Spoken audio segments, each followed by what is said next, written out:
Hello my fellow golfers, Mike Durow at Quail Creek Country Club. Today's question came in, and that is, what is lag? What is waiting in a golf swing? They say he waited and his power caught up and his timing was great. What is waiting and how can you do it? Okay, so I have a couple examples here.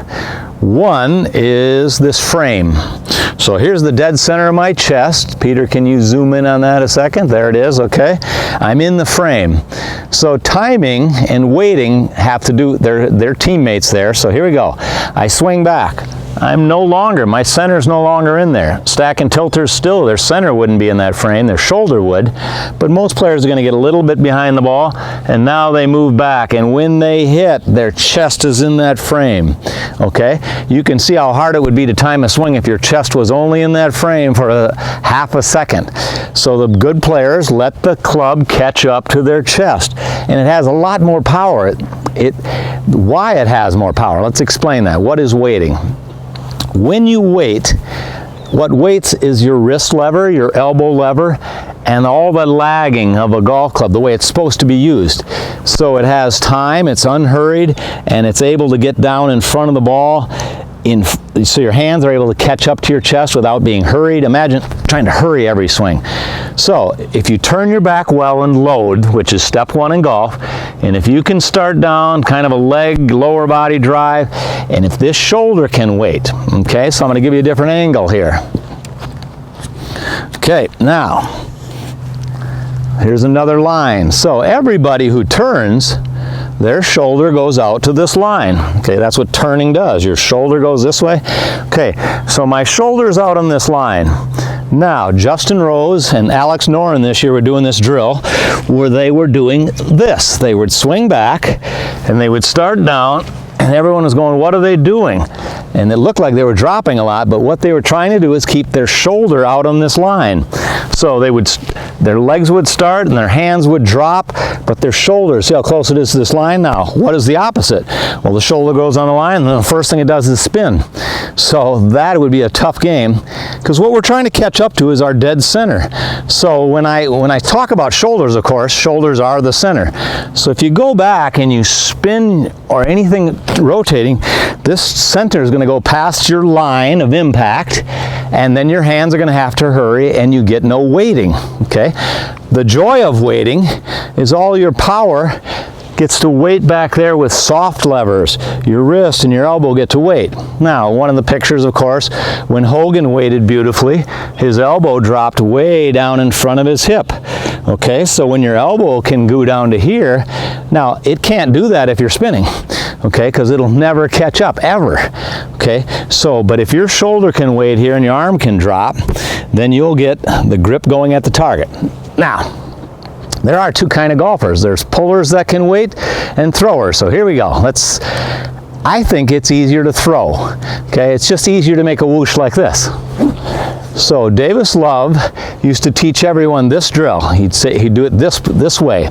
He'd put your hand on a club and he'd go, look, build the right angle. There's a little L shape in my arm. Build it and then throw it under there. Now, why does this mean I'm waiting? It means I'm waiting because my shoulder is on top of a club, and so it can't go anywhere. See it waiting here? Now, watch if it moves. So if it moves out of the way at all, you won't get that sensation of throwing under. So you do this a couple times. You build the L shape right here, and you throw under. This is what it looks like at the camera. Build it, throw under. What part is waiting? You can see your shoulders waiting, and of course, if your shoulder's waiting, your chest is waiting. The second step is to put your arm out here, build the L shape. Now I'm going to throw under my arm. You'll hear the whoosh, but I want to keep my arm there waiting. Okay, now you can see my knees are moving, my hips are moving, but my shoulder is waiting. Okay, another way of saying is leave your back to the target. So right about here, I've still got my back to the target. So you're still looking at my back. If you're looking at my chest right here, I'm out of the way. Okay, so you leave your arm there and you whoosh. Now after the whoosh, your arm can move. Once I get here, of course, see my arm moved? It should move. It doesn't stay there forever. And then the third part is you take a golf club and you imagine a third arm there. And so the club swings. When you wait, what you will see is that the grip, which is aiming down at the ball right here, will be able to release and aim down. because that'll occur naturally at your center. Okay, but if you think golf is all about spinning, you'll never catch up to that center and it'll never happen. Okay, pullers catch up to their chest or weight by doing this. They pull down with their legs, they pull the grip down, they're pulling with their left arm, but that shoulder has to wait a little bit. If they pull and spin, we know where that's going. It's going right for most players, or they might pull it if they have a strong grip. The other part about weighting is that your wrists are an important part of weighting, because your hands are going to get there first. So my hands are back in front of my chest, but my wrists are still waiting. But since I'm not in such a big hurry, they can catch up and they'll make that divot. Your hands will be in front of the ball. But if your chest is going fast, your hands will have to go fast to catch up, and then you just won't feel the same. So it's a storing of energy, storing of an elbow, storing of a wrist. Everything's waiting, and your hands get there first. Your wrist joints are loose. You can't make it happen. It's a law of physics that says it'll expand.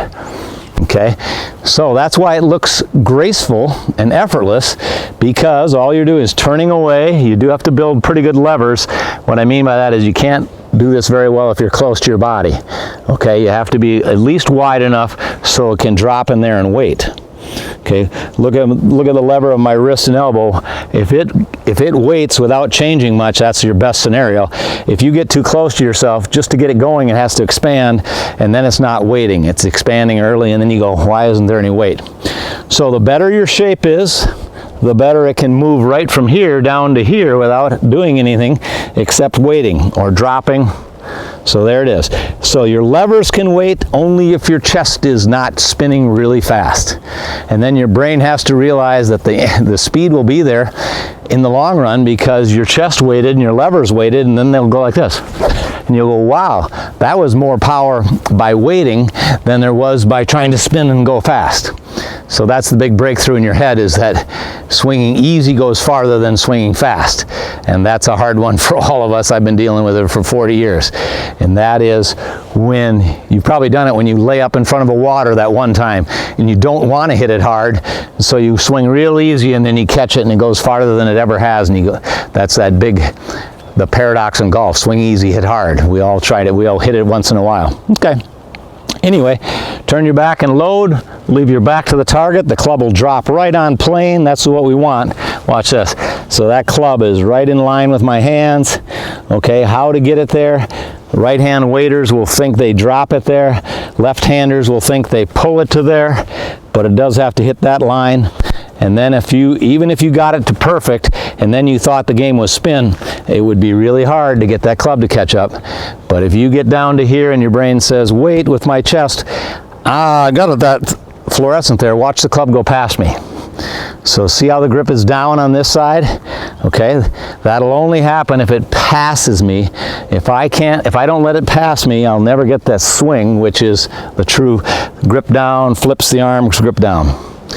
I hope that explains weighting. It's really about getting your chest in the frame, loose wrists, but also getting that nice package here, back here, so it's not so close to you. So the wider it is, the better it'll whoosh. Stay relaxed and let that thing swing.